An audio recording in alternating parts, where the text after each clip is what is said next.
कौन सी वस्तु, व्यक्ति, स्थान इतना प्रिय लगा जिससे परम प्रीतम प्रभु का विस्मरण हो गया और आप उसे बर्दाश्त कर रहे हैं उपासक होकर।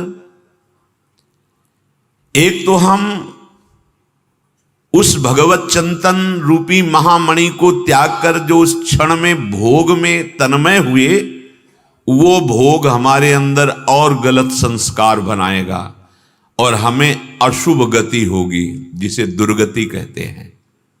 अतः स्मरण, भगवद स्मरण, यही साधक का आहार होना चाहिए। ये आहार, कभी नाम कीर्तन का स्वाद, कभी नाम जप का स्वाद, कभी मंत्र का स्वाद, कभी लीला कथा गायन का स्वाद, कभी लीला कथा श्रवण का स्वाद, कभी विविध सेवा पद्धतियों का स्वाद, अपने आराध्य देव को विविध अर्चन बंदन आदि के द्वारा उनको सुख पहुंचा रहे। ये उपासक का जीवन है।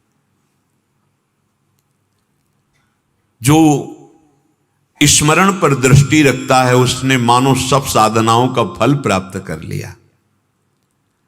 ये अभ्यास से होता है, कृपा से अभ्यास, अभ्यास से सिद्धावस्था। आप अभ्यास में बहुत शिथिल हो रहे हैं। जब किसी से पूछो कहां हो, तो कोई बिरला ही ठीक ठिकाने पे होता है, उत्तर देता है हाँ है, वही है, नहीं तो हाँ अब चल पड़ा। ऐसा नहीं होना चाहिए। आपके अंदर एक पीड़ा होनी चाहिए कि हमारा भजन न छूटे। हम भगवत मार्ग के पथिक है, चाहे गृहस्थ वेश हो चाहे विरक्त वेश हो। प्रभु को ज्यादा वेश से मतलब नहीं है, उद्देश्य से मतलब है। उद्देश्य जो ठीक है, यही तो हम प्रसंगों में सुनते हैं। राजसूय यज्ञ में कौन नहीं आया था? त्रिभुवन के सब महर्षि विराजमान थे, लेकिन पूर्णता स्वपच वाल्मीकि से कराई भगवान ने। जो महाभारत प्रसंग में आता है, सर्व पूज्य बना दिया। क्यों? क्योंकि अकिंचन और गुप्त भजनानंदी महापुरुष तो प्रकाशित किया गोविंद ने।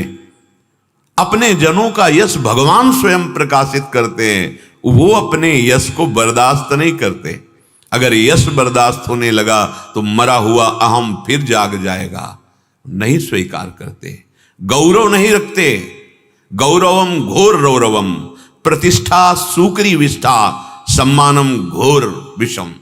ये विष है, ये नरक तुल्य। ऐसे महापुरुषों की स्थिति में पहुंचते हैं उपासक जो ऐसा समझते हैं।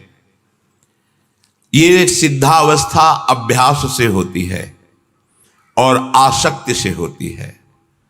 अगर आपका अभ्यास और दोनों आसक्ति, अभ्यास और आसक्ति ये भोगों में है, तो भोगों का विषय है आसक्ति, कर्मों का विषय है कामना, विचारों का विषय है अहंकार और संबंधों का विषय है ममता। विष खा रहे हो तो अमृत की तरफ कैसे बढ़ सकते हो? नामामृत, रूपामृत, लीलामृत, वचनामृत, चरणामृत, ये सब अमृत है। यहां जो भी है इसका नाम मृत लोक है, मृत्यु। अगर आप बार बार भोगों का अभ्यास और उसमें आसक्ति तो विष खा रहे हैं, कैसे आप भगवत अभ्यास में पुष्ट होंगे? स्मरण का अभ्यास जो उपासक करता है तो ऐसी स्थिति आ जाती कि अपने आप स्मरण लगातार चलने लगता है। आसक्ति होने से गाढ़ प्रेम हो जाता है, गाढ़ प्रेम। तद स्मरणेन परम व्याकुल देती। अभ्यास से ऐसी ऊंचाई पर वो पहुंच गया कि अब वो प्रपंच में भी बैठा रहे तो उसका अभ्यास सिद्ध हो चुका है। स्मरण नहीं छूट सकता प्रभु का। जैसे पहले ब्रज युवतियां जल लेने बाहर जाती थी कुआं से, पहले कुआं थे, तो बाल्टी, रस्सी, एक घड़ा यहां, 2-3 घड़े ऊपर सर पे, और कई सहेलियों से बात करती मुस्कुराती चली जा रही, पर उनकी चित्त वृत्ति केवल ऊपर सर पे रखी मटकी पर है। अगर वो जरा सा बैलेंस बिगड़ा तो जल भरी मटकी गिर जाएगी। तो रसखान गोविंद नहीं, यूं भजिए जो नागरिकोचित गागरी में बात कर रहे हैं, व्यवहार कर रहे हैं, लेकिन स्मृति का तार अपने आराध्य देव से जुड़ा हुआ है। अभ्यास जब तक परिपक्व ना हो जाए तब तक बदल सकता है, इसलिए साधक सावधान। जब अभ्यास गाढ़ अवस्था को प्राप्त हो जाता है, अर्थात परम आसक्ति हो जाती है, तब विवश होकर मन भजन में डूब जाता है। फिर संभावना नहीं रहती कि किसी भी संग के प्रभाव से भजन छूट सकता है। जब तक स्मरण हमें करना पड़ता है तब तक बहुत सावधान रहें। कोई भी प्रलोभन माया दे सकती है या कोई भी भय दे सकती है। ना भयभीत होना है, ना लुभायमान होना है। अगर आप लुभायमान या भयभीत हो जाते हैं तो उसकी पहचान है कि भजन में नीरसता आने लगेगी, स्मरण रुक रुक के होने लगेगा। जिसका अभ्यास निरंतर करना चाहते थे वो विक्षेप को प्राप्त होने लगेगा। यदि आपने स्वीकार कर लिया फेंके हुए प्रलोभन या दिए हुए भय से। तुच्छ वृत्तियों के लिए भगवत वृत्ति को रोक देना बहुत ये आंतरिक विषय अध्यात्म है। बढ़िया भोजन मिला, भूल गए प्रभु को, तुच्छ वृत्ति, 6 घंटे बाद वो मल बन जाएगा। तुच्छ भोगों के लिए प्रभु का स्मरण रोक दिया, भूल गए, बहुत बड़ी हानि। साधक के हृदय में इस वृत्ति का स्थान ही नहीं होना चाहिए। अपने प्यारे के स्मरण से बढ़कर त्रिभुवन में कोई नहीं।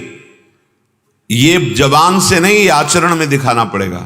आपके सामने वस्तु आएगी, व्यक्ति आएगी, भोग आएंगे, लेकिन आपका भगवत विस्मरण ना होने पावे, घटना परिस्थिति आएगी जो भयावह हो जाएगी, भय प्रदान करने वाली, लेकिन आपको भजन नहीं छोड़ना। छूट गया मतलब प्रभावित हो गए। अविद्या ने अपने नाटक से आपको प्रभावित कर लिया। भगवत चिंतन उपासकों के जीवन का जीवन होता है, प्राणों का प्राण होता है। वो प्राण छोड़ सकता है पर भगवत चिंतन नहीं। क्या बात, ये बलिहार है। ऐसे महापुरुष जहां चरण रख देते वो तीर्थ बन जाता है। तीर्थी कुर्वन्ति तीर्थानि, वो तीर्थ पाद प्रभु को हृदय में अखंड स्मृति के द्वारा बंदी बना लिया। अब वो जहां जाता है सतरति सतरति सा लोकान तारयति। कैसी सामर्थ आ गई। अपने तरने के लिए परेशान हो, यदि आपका अखंड नाम चल रहा है, अखंड भगवत चिंतन, तो लोकान तारयति, वो लोकों को तार सकता है।